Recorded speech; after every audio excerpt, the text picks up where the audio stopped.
problème. Comment? Tout simplement pour savoir notre valeur, nous. D'accord? C'est-à-dire savoir ma faiblesse. Et c'est pour cela, quand je sais ma faiblesse, d'accord, plus de sagesse, quand je suis faible, je vais chercher quoi? Le fort. Je veux comprendre mon besoin au fort. Si Dieu permet des épreuves, c'est pour me mettre devant ma vérité que je suis faible et j'ai besoin de Dieu. Ce n'est pas par orgueil de Dieu, parce que c'est l'équation de l'infini plus million égale infini, et l'infini moins million égale infini. Dieu plus toutes les populations et les générations, il est toujours Dieu. Dieu moins toutes ces générations-là, c'est égal toujours à quoi? À Dieu. Vous voyez, l'infini ne bouge pas, c'est toujours l'infini. C'est clair? Donc, si Dieu veut que j'approche ou je saisis mon besoin à Dieu, c'est pour mon bien, parce que Dieu m'aime. C'est comme si moi j'aime un enfant, je lui dis quoi? Reste à côté de moi. C'est parce que je l'aime. Vous voyez? Et je veux qu'il fait ce qui est bien pour lui. Je lui dis reste à côté de moi. Il n'est pas convaincu, par faiblesse, par manque de sagesse, je permets qu'il soit éprouvé. Je laisse un peu, je lui donne la sensation que je suis là de lui pour qu'il ait peur un peu, alors il se dirige vers le bon chemin. Ah non, papa, attends. Vous voyez? Donc, les épreuves, c'est pas parce que Dieu ne sait pas ta valeur, il le sait très bien. Mais il faut que tu saches toi-même ta valeur. Tu vois? Valeur, c'est-à-dire ta faiblesse et ton besoin de Dieu. C'est clair? Les épreuves, on le symbolise toujours par le feu, qui purifie la foi. D'accord? Dieu, il sait très bien le niveau de ta foi, mais s'il sait par sa préscience que par les épreuves, tu peux avoir un mérite. D'accord? Par les épreuves, tu peux avoir une fortification de ta foi, comme une purification de ta foi, il permet ces épreuves-là. C'est comme exactement l'or avec les impuretés du plomb. Si tu veux nettoyer ou purifier l'or, qu'est-ce que tu en fais? Tu le mets dans le feu. Oui ou non? D'accord? Que ce soit ta foi et l'or, mais il y a des petits doutes, des petites impuretés. Dieu, s'il veut nettoyer ces impuretés-là de cette or, ta foi, qu'est-ce qu'il fait? Il fait passer ta foi, ou confronter ta foi avec des épreuves, avec du feu. Mais il ne te laisse pas. On ne jette pas l'or dans le feu, on le laisse. Non. Mais on est là, d'accord? Le moment qu'il est déjà pur, ce n'est pas la peine de le laisser toujours dans le feu. Okay? Et on en prend soin. On va pas jeter l'or dans le feu jusqu'à qu'il se disperse. Ben non. Même Dieu nous a dit, sur la bouche de Saint Paul, que Dieu ne vous éprouve pas beaucoup plus que vous supportez, ou beaucoup plus que vous pouvez, afin que vous pouvez supporter. D'accord? Dieu, il sait très bien le bon calibre de chaque chose. Il tient tout dans ses mains. D'accord? Et s'il permet des épreuves, c'est pour ton bien, pour que tu saches, pour qu'il te donne la sensation de besoin à Dieu, pour qu'il y tient pour ton bien, et pour fortifier, d'accord, fortifier ta foi. D'accord? Bien. On continue. Après qu'il nous a dit à propos de son humanité complète, en soulignant sa souffrance, sans l'interférence, disons, c'est celui l'interférence de sa divinité dans son humanité, et c'est tout simple. Union, sans mélange et sans changement. La divinité unie à l'humanité de Dieu n'a pas changé. Son humanité en Superman. Non, il a vécu une humanité tout à fait normale, tout à fait complète, tout à fait humaine, sauf le péché. C'est clair? Bien. Il nous dit, a été enseveli. Il y a des détails autour de cet ensevelissement. Et il est mis au monde. Venons un peu, voyez, quels sont les détails de cette histoire-là de la mise au tombeau, ou depuis l'ensevelissement du Christ. Alors, il y a des choses qui se répètent dans les évangiles, mais il y a des détails qui est dans les évangiles. On va voir les 4 évangiles rapidement, comme par exemple Jean. Et à la fin, on va résumer tous les détails de ce ensevelissement. Bien, prenons Jean par exemple, je vais vous le lire. Prenons Jean, toujours ce sera les chapitres derniers de chaque évangile.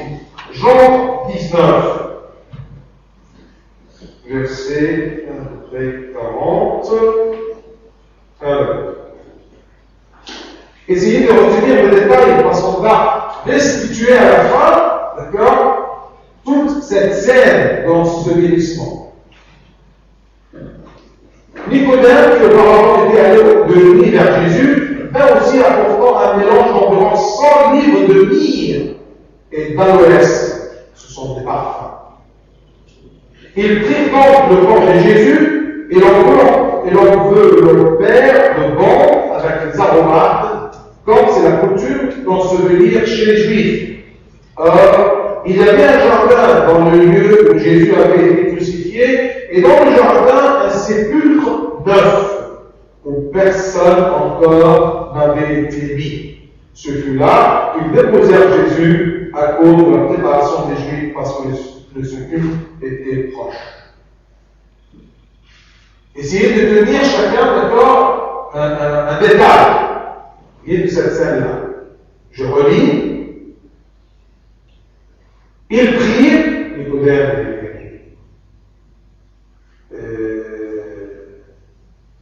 qui Nicodème, et je crois,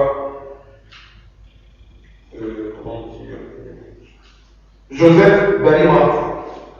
Ils, ce sont deux. Joseph d'Arimathée, d'accord, et Nicodème. Ce sont deux personnes. Nicodème qui auparavant était allé de nuit vers Jésus. Et Joseph d'Arimathée, c'est un des membres, d'accord, de la région. Alors, ils, ces deux-là, ils prirent donc le corps de Jésus et l'on leur de bande avec des aromates, comme c'est la coutume d'ensevelir chez les Juifs.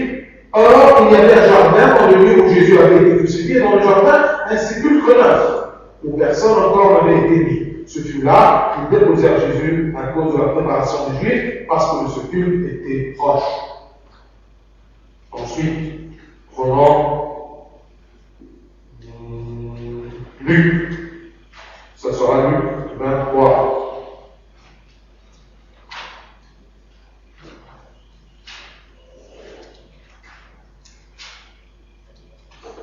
Parce que parfois, vous ne savez pas que ces détails-là, c'était écrit dans les évangiles.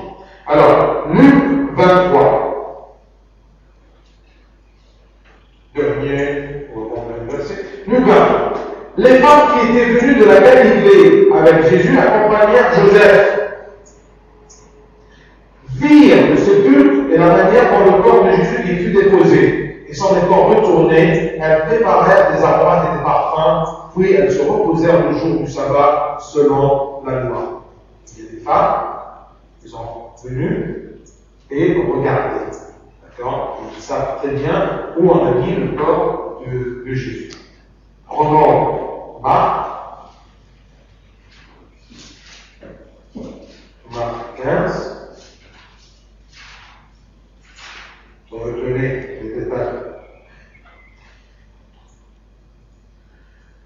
Et Jean 46, Jésus enseveli.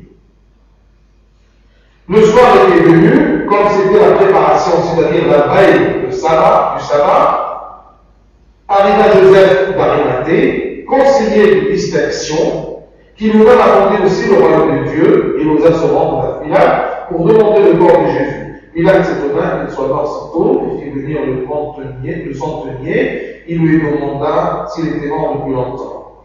S'en étant assuré par le centenier, il donna le corps à Joseph. Ça commence par là. Et Joseph, ayant acheté un linceul, descendit Jésus de la croix, l'enveloppe de linceul, et le déposa dans un sépulcre taillé dans le roc. Puis il roula une pierre à l'entrée du sépulcre. Marie de Magdala et Marie, mère de José, regardaient où on le mettait. Ici, il y a un nouveau détail. C'est que ce tombeau était dans un roc. Vous voyez, taillé dans un roc. Alors, ça va. Prenons le dernier, c'est Matthieu. Matthieu 27.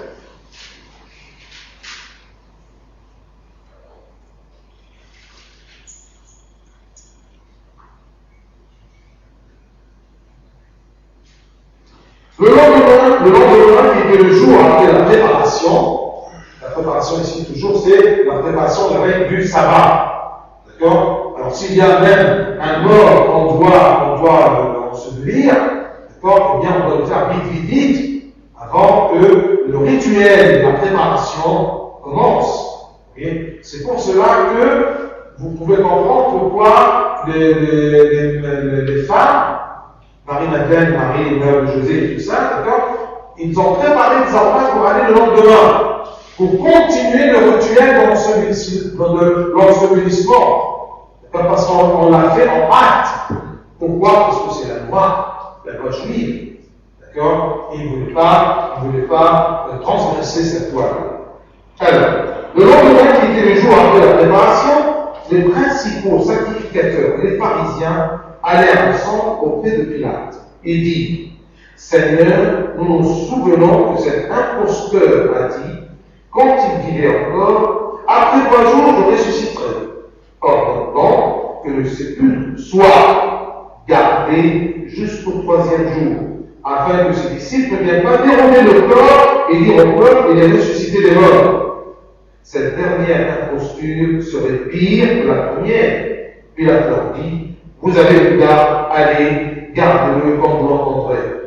Ils s'en allèrent et s'assurèrent du sépulcre au moyen de la garde, après avoir scellé la pierre. Résumons, d'accord, le Christ est mort sur la croix et on l'a fait descendre par Joseph. Joseph d'Arimathée. D'accord? Bien. Qui peut résumer, qui nous dit le détail à propos de cet ensevelissement. Et à la fin, on va résumer tout. Que ça soit clair dans notre tête, tous les détails, d'accord, de cette scène.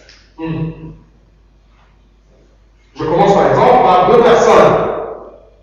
C'est-à-dire que 2 personnes qui ont pris soin de cet ensevelissement-là. D'accord? C'est Nicodème, qui est juif, et Joseph d'Arimathée, qui est aussi juif. Mais il est un des nobles, un des riches. Qui peut nous dire autre chose.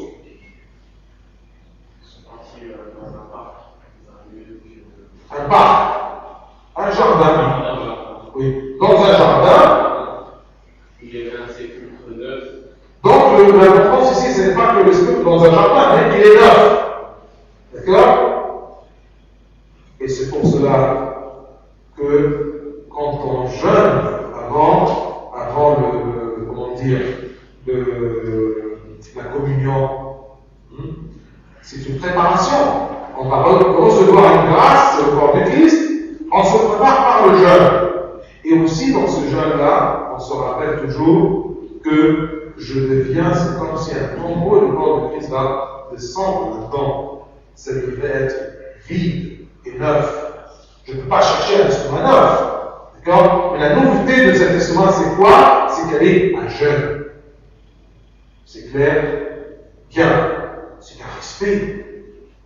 Vous voyez? C'est une préparation et c'est un respect pour une grâce de valeur que je vais avoir si je vais avoir le corps de Christ en moi. Ok? Bien. Alors, c'est plus que neuf. Joseph d'Arimathée, un juif, Nicodème, ils ont trouvé un sépulcre neuf, d'accord, près de l'endroit, dans le jardin c'était près de l'endroit où il était crucifié le Christ. Pas d'autre.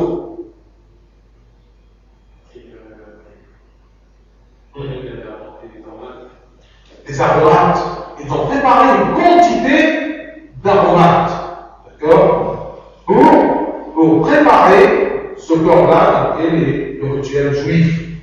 Mais on pourrait facilement le faire avec une quantité beaucoup moins que ça. D'accord? N'oublions pas que Nicodème aussi, il a eu un contact avec le Christ. Vous voyez? Si sa foi n'est pas complète maintenant qu'il est le Fils de Dieu, mais pour moi, il sent que c'est, d'accord, il y a quelque chose. Ce n'est pas une personne normale. Des aromates, une grande quantité, pour encore. À côté des aromates, il y avait aussi le linceul. D'accord? Ce qu'on appelle un linceul, d'accord? Ou des bandes. D'accord? Une fois, c'est exprimé comme des bandes ou le linceul. Pas d'autre. On a roulé une pierre. D'accord? Sur la rentrée du sépulcre. Quoi d'autre? Ce sépulcre-là, d'accord, c'est dans le roc, d'accord, c'est creusé dans un roc. Tout ça, c'est très important, vous allez voir. Dans quelques moments, c'est pourquoi Dieu a voulu la révéler à ses disciples, d'écrire les détails, dans un roc, avec une pierre roulée. Ce n'est pas une pierre à l'ancien qu'on peut l'enlever et la mettre. Mais c'est une pierre roulée, c'est quelque chose de très lourd. On roule la pierre, et ça rentre comme ça, et ça fait. Quoi d'autre? Scellé. Vous savez qu'est-ce que ça veut dire scellé? Vous avez assisté, avec le cire, oui. D'accord? Mais qu'est-ce que ça veut dire scellé? C'est comme vous assistez à des séries policières à la télévision. D'accord? Vous voyez, parfois, il y a un crime qui a eu lieu ici, alors qu'est-ce qu'on fait? On ferme la porte pour que cette personne ne rentre, on fait de la cire fondue, et ensuite on prend un tampon de la police, sur la porte. Alors c'est scellé. C'est facile à ouvrir. D'accord? Mais que personne, la police va savoir si cette porte-là a été ouverte ou non, si le cire est craqué au milieu. D'accord? Bien sûr, on va mettre le cire entre les deux volets de la porte. D'accord? Pour être sûr que s'il y a un mouvement de la porte, c'est-à-dire qu'il était ouvert, d'accord? Ça va se voir sur le tampon ou on dit ça, sur le seau, exactement, le seau. Et quoi d'autre? On pourrait facilement mettre de la cire pour savoir si c'était ouvert ou non. Pourquoi on met le sceau officiel de la police? Pourquoi? Qui sait? C'est parce que, pour faire peur aux gens, parce que c'est une punition si quelqu'un trompe, d'accord, le sceau officiel. S'il y a un peu de cire sur la porte, moi je peux facilement ouvrir la porte. Mais si sur cette cire-là, il y a le sceau de l'empereur, ou du roi, ou de la police, d'accord, ou d'un juge, je ne peux pas toucher. Vous avez compris pourquoi c'est pour faire peur, même s'il y a des disciples qui vont venir et qui voient le sceau du gouverneur, ils ne peuvent rien faire. D'accord? Parce que le châtiment de ceci, ce sera grave. Et à côté de ce sceau, qu'est-ce qu'il y avait aussi? Des gardes. Vous voyez? Donc, cette chaîne d'ensevelissement. Pourquoi dans le credo on dit a été enseveli? Il fut mis au tombeau. On va d'abord la scène, résumons. Donc, Nicodème et Joseph d'Arimathie ont enseveli le corps de Christ dans une quantité d'aromates. L'ont déposé dans un tombeau neuf, taillé dans un roc. C'est-à-dire qu'il n'y a pas d'autre issue. Vous voyez, il ne peut pas sortir, parce que le roc est là, d'accord, en le creuse d'une seule direction. D'accord? Vous voyez bien la scène. Ils ont roulé une pierre à l'entrée du tombeau. De nombreuses femmes regardaient ces faits-là. Ils ont vu que le Christ est à l'intérieur. Ils ont roulé la pierre. C'est pour cela que le lendemain, d'accord, le dimanche de la résurrection, ils ont pensé toujours les femmes en allant vers le tombeau, en pensant, mais qui va nous aider à faire rouler la pierre, parce qu'elle est lourde. Vous voyez, c'était une inquiétude pour eux, pour elles. Et en plus, les chefs de prêtres des pharisiens se sont rendus au tombeau. Qui a vu jusqu'à maintenant le tombeau, ce qui s'est passé dans le tombeau? Nicodème et Joseph, d'accord? Les femmes qui ont suivi le Christ de Jérusalem, et qui ont encore les grands prêtres, les grands sacrificateurs et les pharisiens. D'accord? Joseph et Nicodème, qu'est-ce qu'ils ont allé faire au sépulcre? D'accord? Ils sont allés pour faire quelque chose pour le Christ, parce qu'ils aimaient le Christ. D'autres, les femmes, ils sont allés aussi par amour. Pourquoi faire? Pour savoir où il est, comment il est, pour qu'elle soit rassurée et pour qu'elle retourne un peu plus tard. D'accord? Par geste d'amour, parce qu'il y a une préparation rituelle du sabbat. Et il y a aussi les pharisiens qui sont venus là. Pourquoi faire? Tout simplement pour être toujours contre le Christ. Même dans sa mort. Vous voyez? Ils ont peur de ce Christ-là. De ce trompeur, comme ils disent dans leur tête. C'est comme exactement les gens qui viennent à l'église. Il y a plusieurs catégories de gens qui viennent à l'église. Êtes-vous Nicodème, et Joseph qui aime le Christ? Il vient pour le Christ. Il touche le Christ. Pour chercher un contact avec ce Christ. Parfois, les pères de l'Église nous demandent qu'on se pose une question. Quand je vais à l'Église, je vais pourquoi? Que chacun répond à cette question. Oui. D'accord? Bien sûr, deux, ils sachent très bien la cause de ta venue. Toi-même, et qui encore est Dieu. D'accord? Mais on peut tromper tous les gens. Même les gens peuvent juger mal. Faux ou en exagérant même. Que positif ou négatif.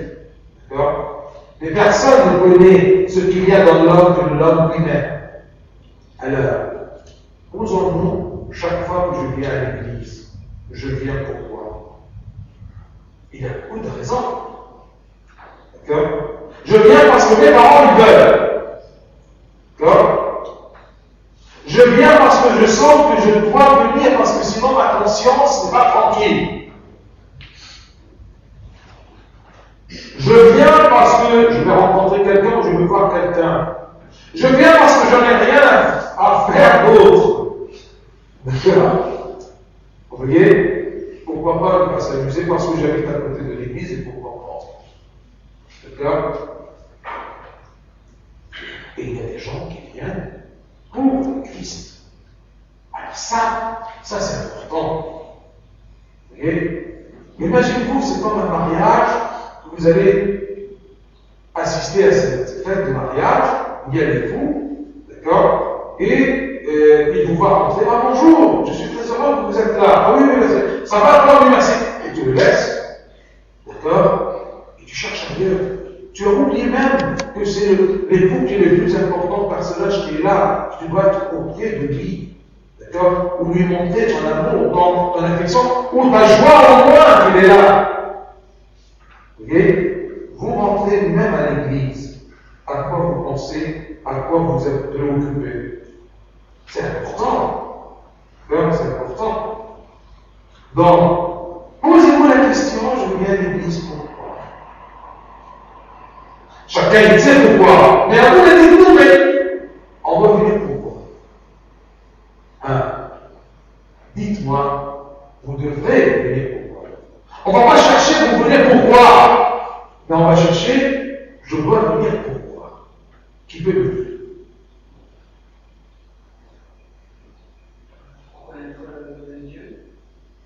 Connaître la loi de Dieu. Pas faux. Mais tu viens tout simplement pour connaître la loi de Dieu?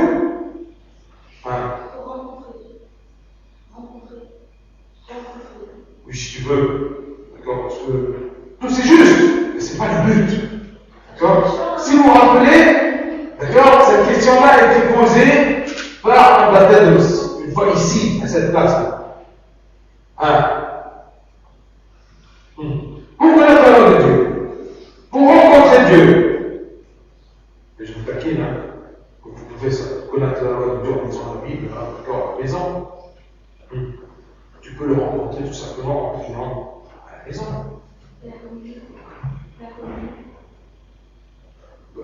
Tu peux être là, te donner la communion. Bien sûr, pour la communion, alors tu viens pour la communion, mais maintenant tu viens pour quoi?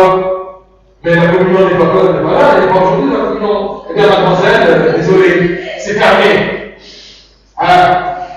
Ça ne peut pas être. Le but. Imagine-toi.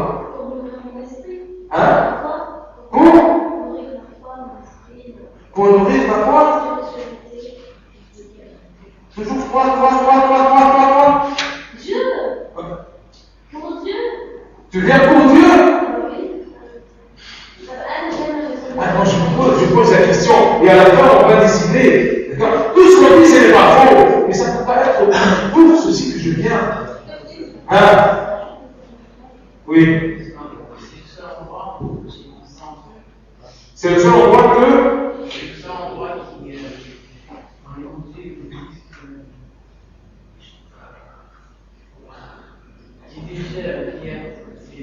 Je vais te dire quelque chose. Si on te dit que ça c'est la maison de Dieu, d'accord, on te dit que toi tu es le temple de Dieu et l'Esprit de Dieu vit en toi. Oh, c'est compliqué. Pourquoi? Il y a toujours dans la réponse des mystères. D'accord? Dans les réponses, il y a des choses que vous sentez. C'est comme exactement. Je vous dis pourquoi Dieu vous a créé. La réponse était quoi? Parce qu'il vous aime. Pourquoi tu viens à l'église? Parce que Dieu aime. C'était la réponse de la Thanos et j'ai bien aimé. Parce que j'aime. D'accord? Et si j'aime Dieu, bien sûr, je viendrai pour connaître sa loi. D'accord? Pour se rencontrer avec lui. D'accord? Malgré que je me rencontre. D'accord? Je me rencontre avec lui dans ma prière, à côté de mon lit. D'accord? Mais c'est parce que j'aime Dieu. Et puisque Dieu m'a dit que j'ai une maison, ça ne me suffit pas tout simplement, d'accord? Toi, ainsi que tu aimes mes rêves, d'accord? Tu l'aimes bien, alors ça ne te suffit pas de lui parler au téléphone. Et tu vas jusqu'à chez elle. Tu l'aimes. D'accord? Mais je viens à l'église parce que j'aime Dieu, c'est pas parce que mes parents m'ont dit. C'est parce que tout simplement, d'accord, à côté d'aller à l'église, d'accord, j'allais ailleurs, et plus l'église, donc c'est l'église et c'est un complexe. D'accord? Non. Je vais à l'église parce que j'aime Dieu. Et si je n'aime pas Dieu, je ne vais pas à l'église. Oui. Justement, j'ai une question parce que je voulais savoir si, imaginons justement là, par exemple, le diable dit si t'as amené chez Corabina et tout. Tout simplement, ta question, ça commence très bien ta question. Si c'est le diable qui te dit, ne l'écoute pas. C'est ça la réponse. Donc je viens pas. C'est pas de l'hypocrisie. Qui n'aime pas que tu viennes à l'église? Le premier qui n'aime pas ceci, c'est le diable. D'accord? C'est clair? Donc il y a beaucoup de choses qui t'empêchent de venir à l'église. Et jamais, pour ne pas venir à l'église, il va te donner quelque chose, le diable va te présenter quelque chose de négatif. Ou de négatif. Non! Les études. D'accord? Tu peux même aller rencontrer mademoiselle Esther parce qu'elle veut acheter un pantalon parce qu'elle va partir en Égypte. D'accord? C'est un acte d'amour. Ah non! Pas avant ton amour vers Dieu. Vous voyez? Et que ce soit clair chez vous. Il y a un commandement consacré le jour du Seigneur. Si un jour vous êtes coincé, vous devez étudier, ce qui n'est pas le cas, d'accord, vous avez toujours du temps, vous pouvez même ne pas venir, d'accord, à une réunion ou à une activité de l'église. Mais la messe, la communion, c'est très important. La messe tout entière, la plus durable dans l'église chez nous, c'est 3 heures. Avec 1 heure aller-retour, 4 heures. 5 heures. D'accord? Mais ce qui vous fait perdre le temps, c'est quand vous êtes à l'église et vous passez du temps avant avec des camarades et après avec des copains et des copines. D'accord? Quand tu es coincé, ne supprime pas ta communion. D'accord? Supprime ta façon de traîner dans l'église, par exemple, pour perdre le temps, des salutations. Il y a des gens, quand ils ont quelque chose à faire très sérieux, ils viennent à l'église, prennent la communion, et même avant, ils me disent, Abouna, est-ce que je peux partir? D'accord? Avant même l'homme de baraka. Parce que si j'attends l'homme de baraka, d'accord, je vais saluer tel et tel et tel et tel, et je vais faire la queue, et je vais attendre, et ainsi de suite. Je lui dis, viens, prends la communion, bois un peu d'eau, et finis. D'accord? C'est ça, le jour du Seigneur qui est consacré. Ne me dis pas que tu as des travail ou tu vas rencontrer. Il y a des gens qui ne viennent pas à l'église le dimanche parce que tout simplement il y a des parents qui arrivent d'Égypte ou les camarades de mon père. C'est faux. D'accord? C'est ça, vous êtes contre le verset qui dit celui qui aime un père, une mère, un frère, un fils, une fille, plus que moi. Aime bien tes parents, aime bien ses camarades qui viennent et ses amis qui viennent, mais pas plus que Dieu. D'accord? Ne crois pas que ton enfant, tu vas dire à tes parents, non, d'accord? Je vais à l'église et je reviens tout de suite. D'accord? Croyez-moi, Dieu que tu aimes et que tu tiens à être avec lui, il va faire comprendre vos amis et vos parents aussi. Ils vont l'accepter parce que c'est Dieu qui change le cœur. C'est Dieu qui va vous faire de la grâce aux yeux des autres, même vos parents. Exigeant que vous recevez ce monsieur ou madame tête. D'accord? Donc, c'est un précepte, c'est un commandement. Consacrer le jour du Seigneur. D'accord? Et consacrer, c'est-à-dire, ça appartient à Dieu. D'accord? Même pas à toi. Donc, le jour où tu dois prendre la communion, d'accord, ou la messe chaque semaine, c'est une rencontre avec Dieu. D'accord? Tu ne peux pas le rater que si tu es malade. Mais le problème, c'est quoi? Aux yeux même de nos parents, aux responsables, c'est que tu veux aller à l'église, mais tu consacres aussi les 4-5 heures de la bénédiction. D'accord? Alors tes parents regardent, calculent, ils commencent à dire, d'accord? Bien, d'accord, de à la télévision, c'est la guerre. Alors, je vais t'empêcher de faire ce que toi-même, d'accord, tu vas l'économiser pour tes études. Et imaginez-vous, la plupart de nous, si vos parents vous disent, n'allez pas à l'église, vous serez content de baraka. Oui ou non? Oui ou non? Je crois que c'est oui. D'accord? Et parfois, vous êtes, excusez-moi du mot, nous sommes des hypocrites. Pourquoi? S'ils te veulent dans une affaire que tu n'aimes pas, alors je vais à l'église. Ce qui met ton père en colère, ma fiche qui risque. تروح يجيب وفد الصغيرة تروح يجيب وفد الصغيرة. Donc, toute cette petite histoire-là, est-ce que je viens à l'église par amour à Dieu ou pourquoi? Tu dois venir par amour à Dieu. D'accord? Et même les parents, ils devraient toujours apprendre à leurs enfants que je viens à l'église parce que j'aime Dieu. Et pourquoi j'aime Dieu? Ça, c'est tout l'enseignement de la foi. Parce qu'il m'a aimé, parce qu'il m'a créé, parce qu'il m'a sauvé. Vous voyez? Ce n'est pas tout simplement viens à l'église à savoir les âmes. D'accord? Et parfois, on vient à l'église de peur de Dieu. Vous voyez? Regardez toujours même en Égypte, avant les examens, les églises sont comme ça. Pourquoi? Les examens, ça rapproche. D'accord? Et je viens pour mon examen. C'est pas par rapport à Dieu. D'accord? Regardez bien la différence entre quelqu'un qui ne vient pas à l'église que parce qu'il a peur des examens et une autre personne qui aime Dieu toute la vie, il vient à l'église et à l'approche des examens, il dit Dieu, aide-moi. Là-haut, comment t'as de terminer? Bien sûr qu'il a aidé, parce que c'est mon fils, parce qu'il m'aime. Vous voyez?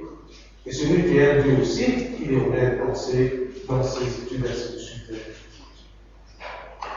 Donc, ça dépend.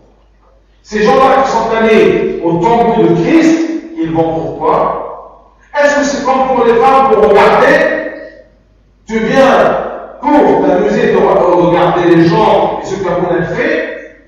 Il y a des gens qui viennent à l'église pour regarder, pour critiquer. Ils viennent pour regarder, pour juger. D'accord? Mais il y a des gens qui, quand ils viennent à l'église, ne pensent qu'à Dieu. Alors, pendant durant la messe, quand vous rentrez, vous cherchez une amie ou une copine pour rester à côté d'elle. Qu'est-ce que c'est? Alors, c'est vous qui allez répondre.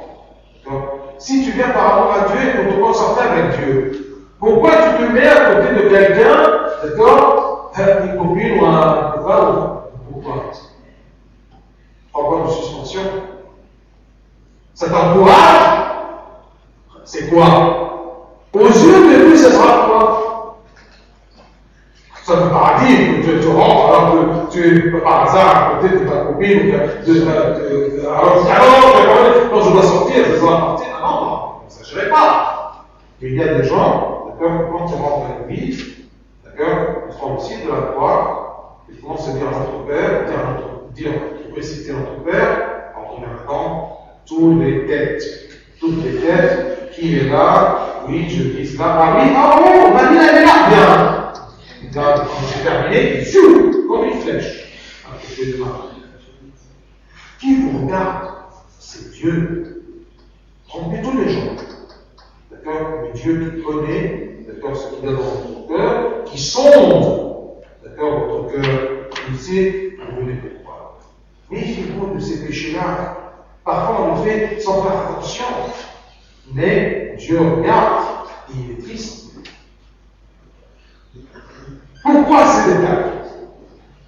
Retournant a été enseveli, parce que tous ces détails, ce sont des preuves que le Christ est ressuscité. Et ce n'est pas les disciples qui ont volé leur corps, son corps.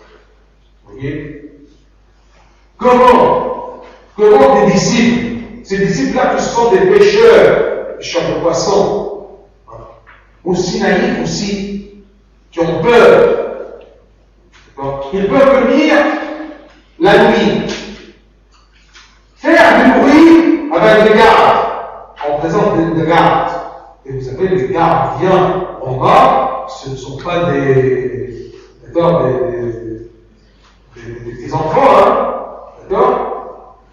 Les Romains, et la gendarmerie romaine, et les gendarmes romains, et les soldats romains, sur l'histoire des guerres et des guerriers, ce sont les plus féroces, les plus forts. L'armée romaine, c'était l'armée durant plus que les pharaons, plus que ces gens-là, d'accord? C'était la plus ancienne armée bien organisée. Vous voyez? Parce que c'était un empire vraiment qui a pris tout le monde connu en ce moment-là. L'empire romain, c'est pas facile. Vous voyez? Donc, comment les disciples viennent avec une garde, avec une pierre roulée.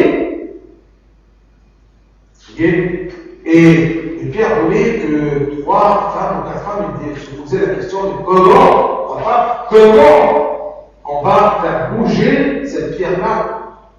Donc, ce n'est pas une pierre facile à rouler. Et si elle sera roulée en pleine nuit, sûrement elle va faire du bruit. Oui ou non? Donc, si le tombeau était vide, le corps est allé où? Est-ce que c'est quelqu'un qui l'a volé?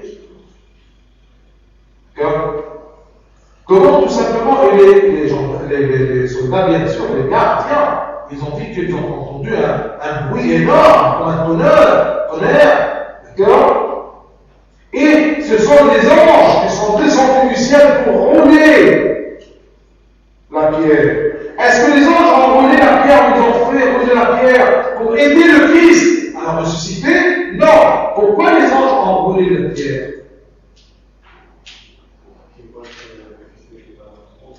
Tout simplement pour montrer, pour déclarer la résurrection de Christ qui n'est plus là. Et c'est ce que l'ange a dit à Marie, d'accord, de pouvoir chercher le vivant entre les morts. Vous voyez? Tu peux me dire comment la résurrection s'est produite? Est-ce que ce sont les anges qui sont descendus, rouler la pierre, le Christ est ressuscité? Ou le Christ, par sa force, sa divinité, est ressuscité? D'accord? Et c'est cette force-là qui a fait trembler, d'accord, les ténèbres du monde tout entier. Par sa mort sur la croix, la scène de la faiblesse, d'accord, on a vu des tonnerres, d'accord, et des éclairs, et le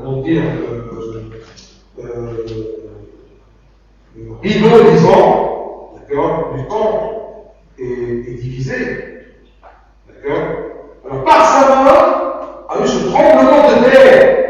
Imaginez-vous par la fin de sa résurrection, ce sera comment? Donc, tout ceci s'est passé, d'accord? À mon avis, à ce moment-là, d'accord, les gardiens avaient peur, et à ce moment-là, que les anges ont fait rouler la pierre pour que même les gardiens sachent bien que le Christ est ressuscité.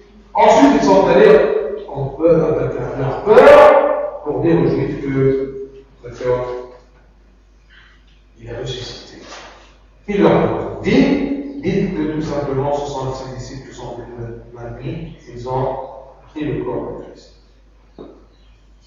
Donc ces détails-là ont été écrits dans l'Évangile pour que vous sachiez très bien, et dans le credo, qu'il était enseveli. Et le 3e jour, il est ressuscité.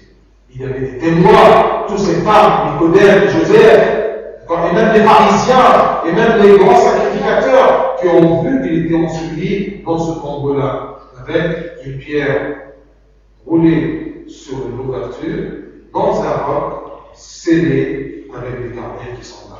Et malgré tout ceci, le Christ est ressuscité.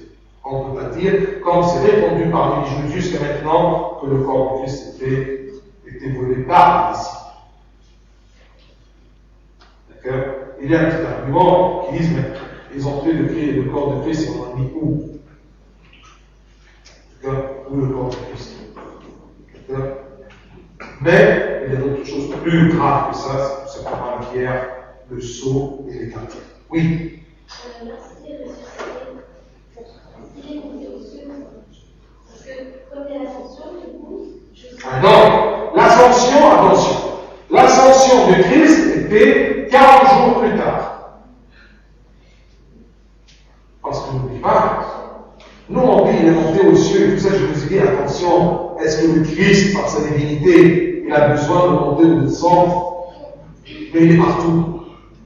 D'accord? Mais selon son humanité, il est monté aux cieux quand 40 jours après la résurrection.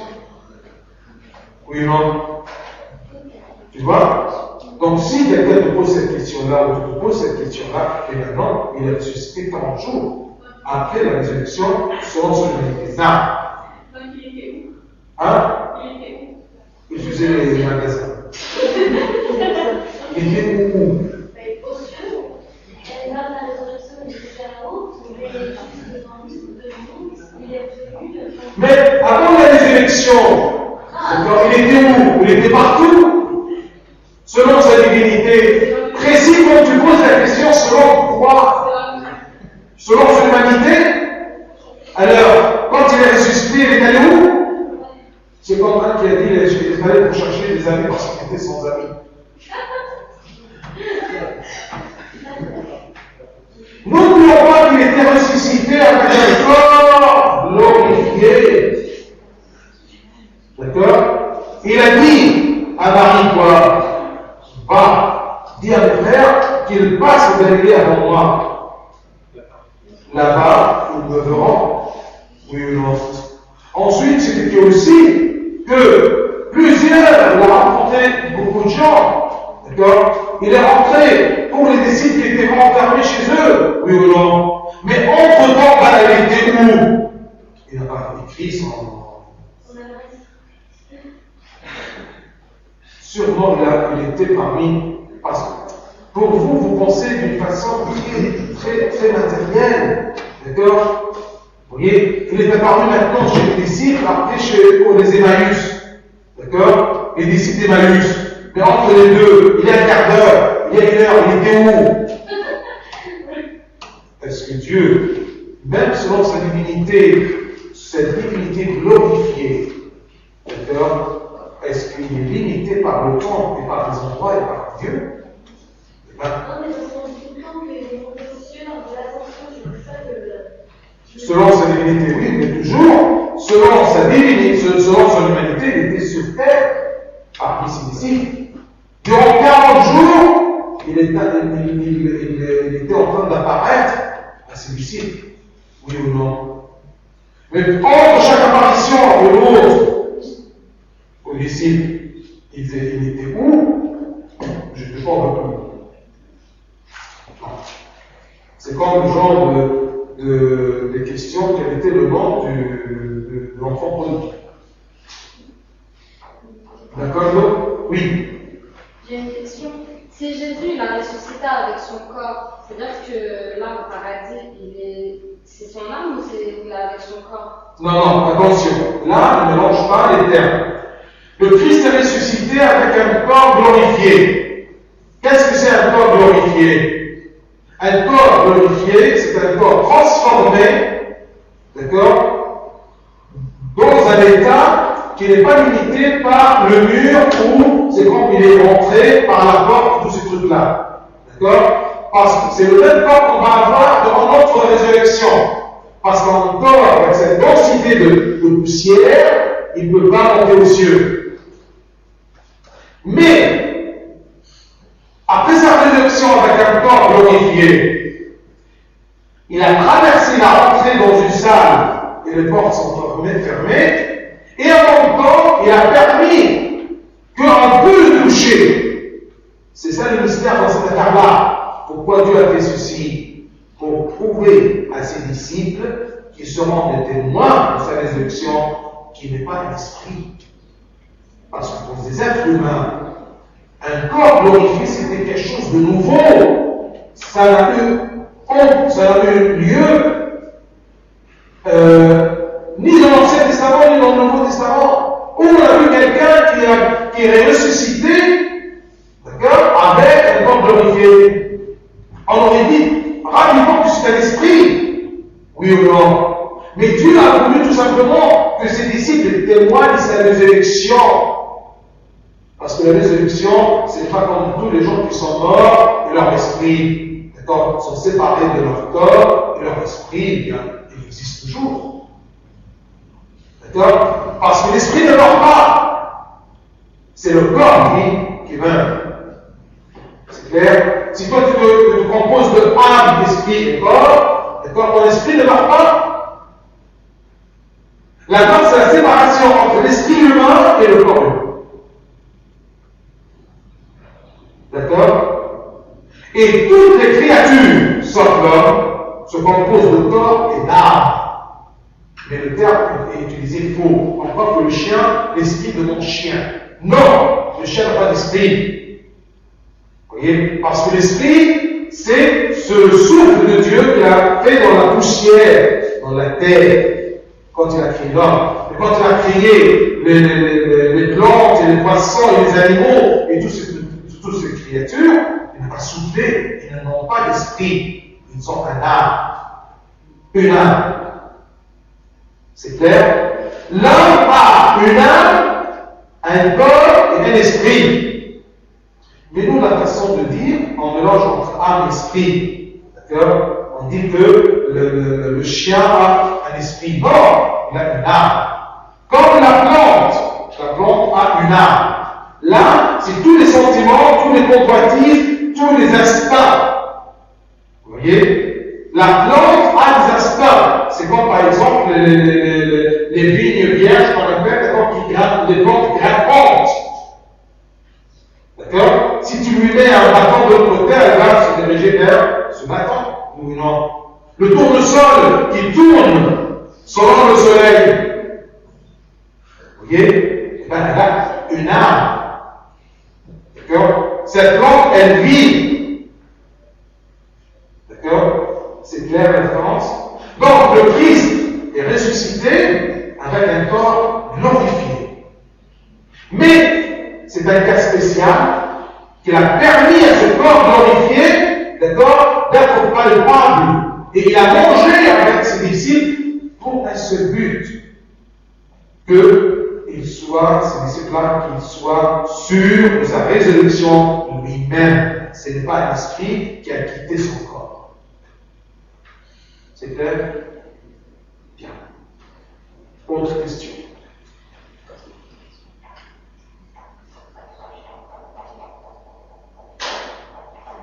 Il était enseveli.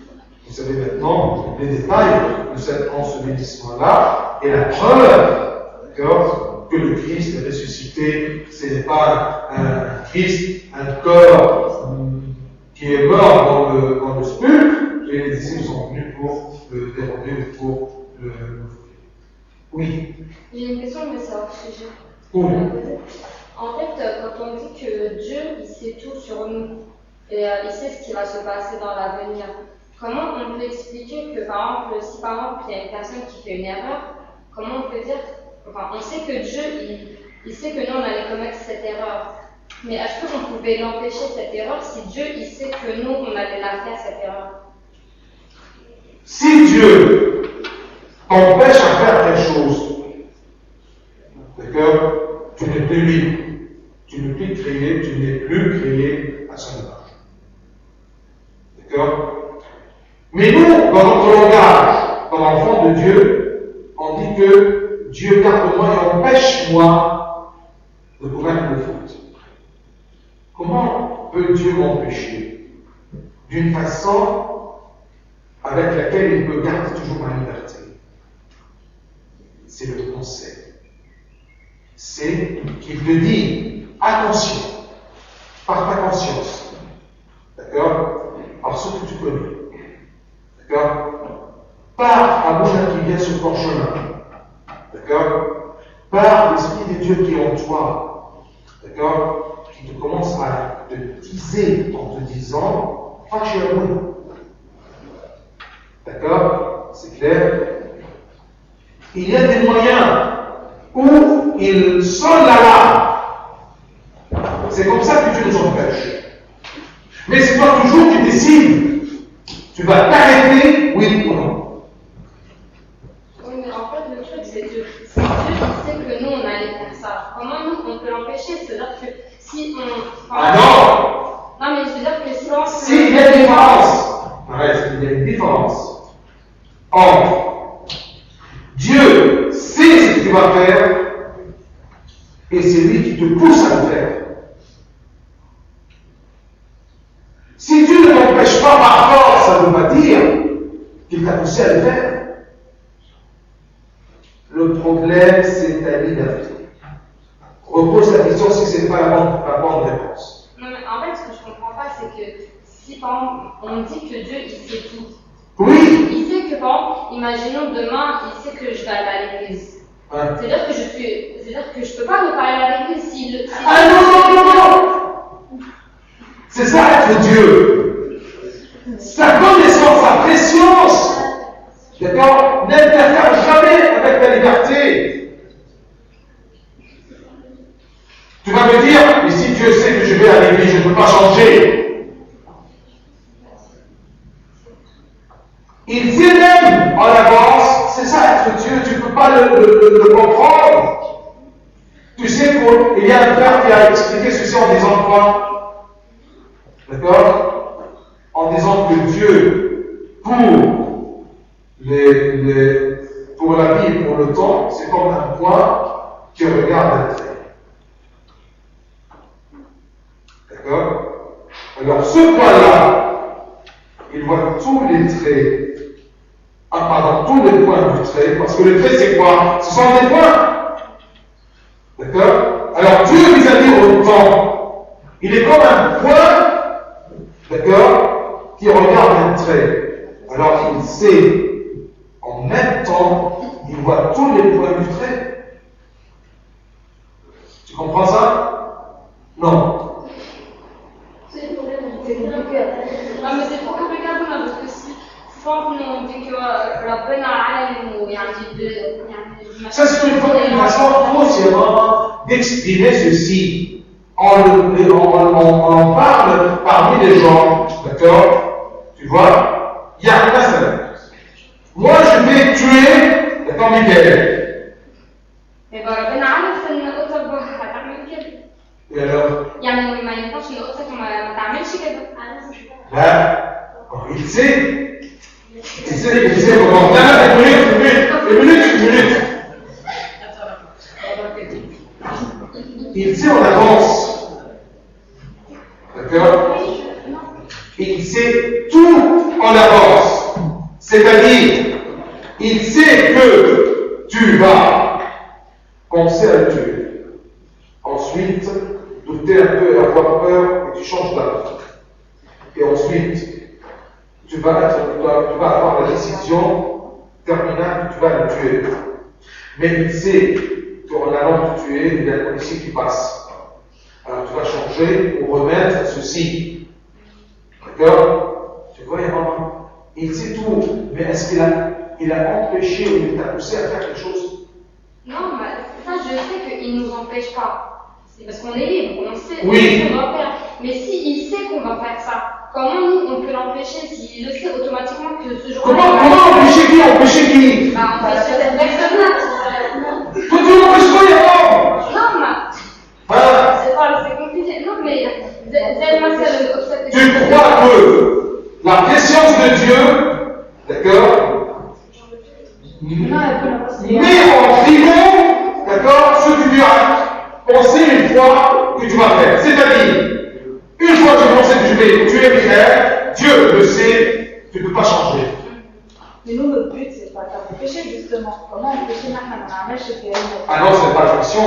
Comment t'empêcher de faire ça? Mais nous, normalement, le but, c'est quoi? C'est d'être sain, de ne pas faire ça, mais notre but, nous, c'est pas de faire des péchés, justement. Qui t'a dit? Qui t'a dit que non plus de passage? L'aéroport. Quand tu rentres et tu es dans la salle d'examen, d'accord, et tu as besoin de tricher, tu triches. Tu sais que tu fais un péché mémoire. Justement. Hein? ربنا بيقول ما تخشي pas justement. Alors, كده بنسمع الشيطان ما تسمعش ربنا. mais alors, c'est la faute de Dieu? لا مش دي بس. Mais qu'est-ce que tu dis? Oui, je sais pas. Hein? Nous, notre but, normalement, c'est d'être sain, de marcher dans le Exactement. chemin. Oui. Moi, Hein? En fait, c'est comme on avait dit longtemps. Avec le destin, c'est écrit, alors c'est sûr qu'on Voilà, moi, c'est sur ça que je veux revenir aussi, parce que مثلا المسلمين عندهم حاجة اسمها Ils ne sont pas des musulmans. Ils sont des chrétiens.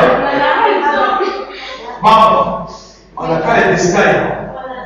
Oui, mais voilà هو هي دي النقطة اللي أنا عايزة أوصل لها، ما دام إحنا ما عندنا يعني ما فيش حاجة اسمها مكتوب وكده، يبقى إزاي أما ربنا يبقى عارف إن هيحصل كذا، إزاي إحنا ما نقدرش يعني مين ما كان يقدرش يغير؟ لو ربنا عارف إن إحنا هنعمل كده. Maman, ربنا عارف c'est pas le destin. D'accord? Et tu mélanges entre deux nuances. La préscience de Dieu, d'accord, et le destin. On n'a pas de destin. Une minute. Écoute-moi, Ahmed. On n'a pas de destin. Parce que le destin, dans le vocabulaire humain, c'est-à-dire que Dieu t'a tracé un avenir. C'est faux. La préscience de Dieu, c'est pas le destin. C'est une façon de dire que c'est mon destin. Une façon de parler, et c'est pas vrai. C'est clair? C'est pas faux de dire.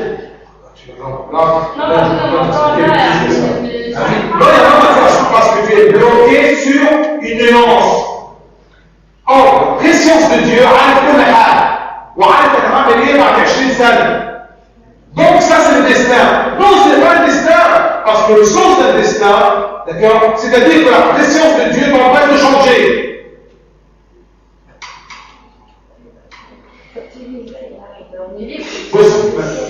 Oublie Dieu. D'accord? Est-ce que tu es libre, oui ou non? Oui. D'accord? Yes. Impossible.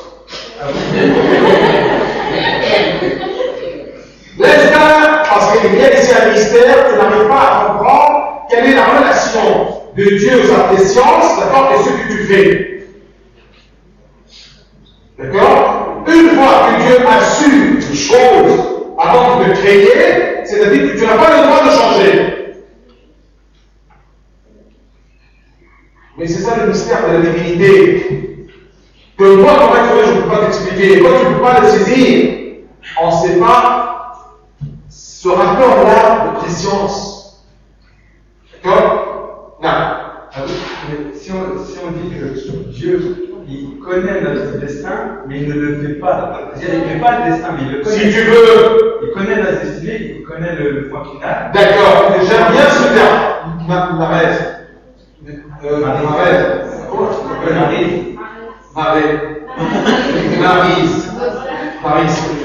Maryse, est-ce que tu es d'accord sur cette phrase-là, sur cette formule-là? Que Dieu connaît notre destin, mais ce n'est pas lui qui le fait. Oui, bah oui. Qui fait notre destin?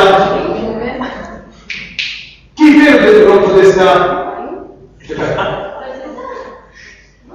Et ça, la divinité, il sait, mais il ne le fait pas. Voilà, parce que je comprends pas comment il sait, mais En sachant qu'on est ouais, libre. Comment ça se passe? Comment il sait, Marie? comment il sait que connaît le destin et nous on est libre? C'est parce que Dieu. Si tu connais, d'accord, ce que Marie va faire, d'accord, et il est libre, tu es un Dieu. C'est ça être Dieu. Tu as compris? Tu veux comprendre qu'est-ce que être Dieu? Donc cet appareil de connaissance de tes sciences, personne ne peut te faire comprendre ceci. Parce que personne d'entre nous était Dieu.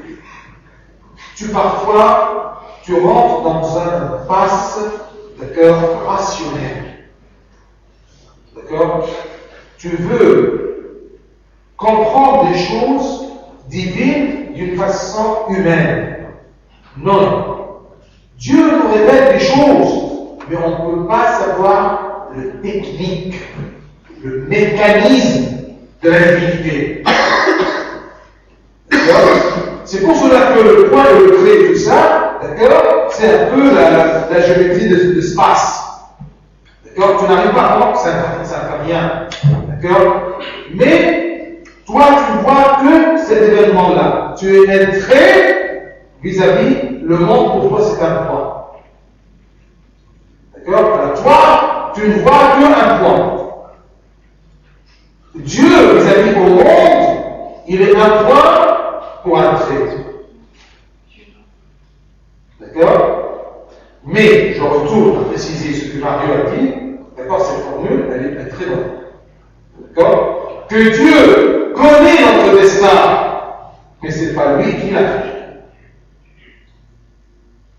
Qui l'a fait? D'accord? C'est moi et la liberté et tous les éléments qui m'entourent.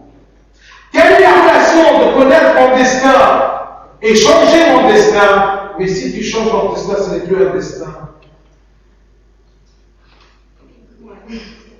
Tu vois, c'est une philosophie là.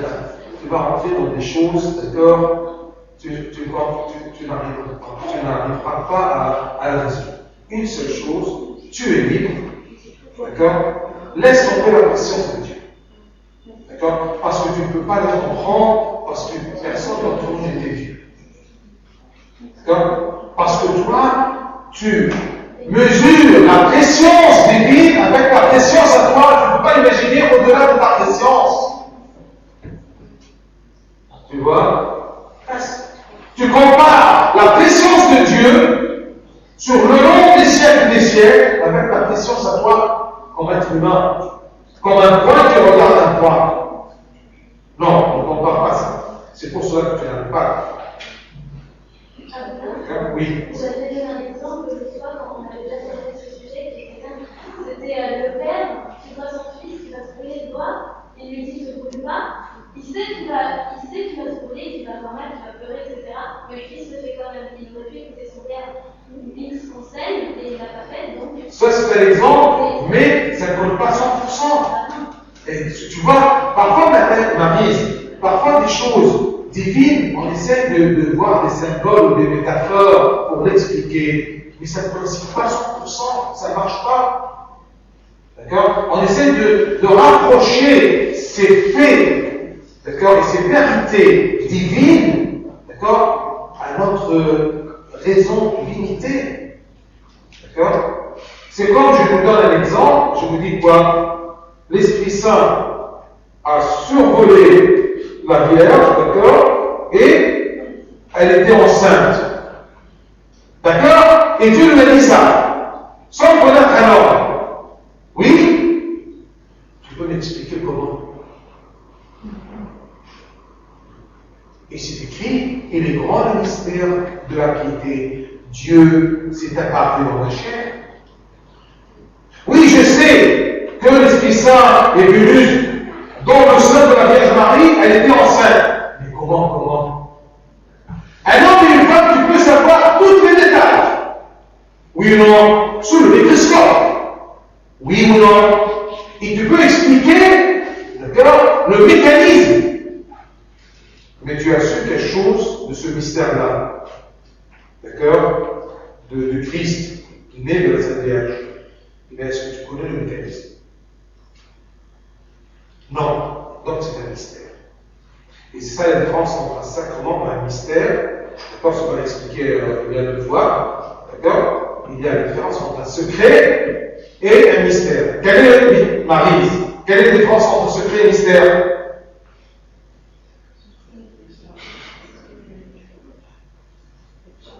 Un secret, c'est quelque chose que j'ignore. Mais le moment que je le sache, je le comprends. D'accord? Un secret que M. Michael s'est marié. Je ne sais pas. Pour moi, c'est un secret. Mais le moment que je sache ce secret, il n'est plus un secret qu'il est marié, mais je comprends. D'accord? Un mystère, c'est quelque chose que je ne comprends pas, même si je le sache, je ne peux pas le comprendre. Il est grand le mystère de la piété. Dieu est apparu dans la chair. Il est grand ce mystère. Je peux le connaître, il n'est plus un secret. Est-ce que je peux comprendre? Non? D'accord, c'est clair. Mais, bien que je remarque, c'est tout simplement que Dieu connaît mon destin, mais ce n'est pas lui qui a fait mon destin. Ce qui fait mon destin, ce qu'on appelle destin, c'est ma liberté et tous les éléments qui entourent ma vie. D'accord? Est-ce qu'il y a d'autres questions? Bien, on fait la prière.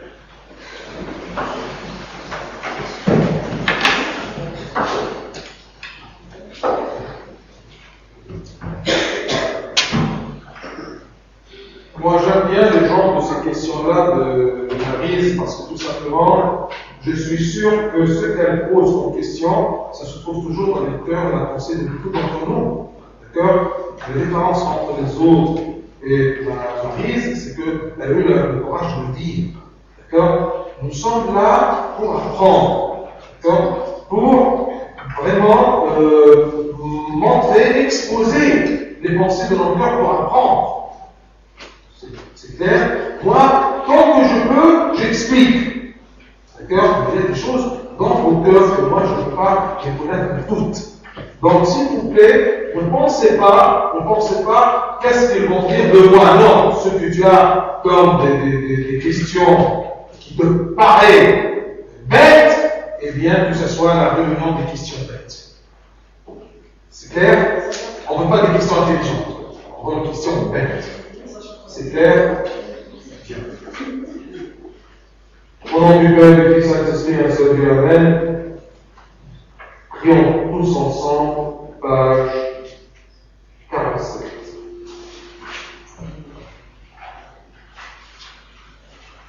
En vérité, je crois en un seul Dieu, le Père Tout-Puissant, Créateur du ciel et de la terre, de toutes les choses visibles et invisibles. Je crois en un seul Seigneur, Jésus-Christ, le Fils de Dieu, né du Père avant tous les siècles, lumière et de la lumière, de Dieu et du vrai Dieu, engendré non pas créé, consubstantiel au Père, par qui tout a été fait, qui pour nous les hommes et pour notre salut est descendu du ciel. Par l'Esprit Saint, il a pris chair de la Vierge Marie, etc. Il a été crucifié pour nous, je pense qu'il a souffert à été enseveli. Il est ressuscité le troisième jour, conformément aux Écritures. Il est monté au ciel, s'est assis à la droite du Père. D'où il reviendra dans sa gloire pour juger les vivants et les morts, et son règne n'aura pas de fin. Je crois en l'Esprit Saint qui est Seigneur et maison de la vie. Il procède du Père avec le Père et le Fils. Il reçoit une adoration et une gloire. Il a parlé par les prophètes. Je crois en l'Église, une sainte, universelle et apostolique. Je reconnais un seul baptême pour le pardon des péchés. J'attends la résurrection des morts et la vie du monde à venir. Amen. Par l'intercession de cette Vierge Marie, et prière de tous les saints et les saints apôtres de tout le Seigneur et nous nous, en vous priant tous ensemble en disant: Notre Père qui es aux cieux, que ton nom soit sanctifié, que ton règne vienne, que ta volonté soit faite sur la terre comme au ciel. Donne-nous aujourd'hui notre pain de ce jour. Pardonne-nous nos offenses, comme nous pardonnons aussi à ceux qui nous ont offensés. Ne nous soumets pas à la tentation, mais délivre-nous du mal. Par le Christ du nom Seigneur, car c'est à toi qu'appartient le règne, la puissance et la gloire, qui est éternellement. Que l'amour de Dieu le Père, la grâce de Dieu le Fils et la communion du Saint-Esprit soient avec nous tous, allés dans la paix du Seigneur, que la paix du Seigneur soit avec nous. Demain la messe, c'est un carême en français. Commencez à venir, parce que vous êtes en vacances. D'accord? Bien. Il y a des repas, on va le chercher.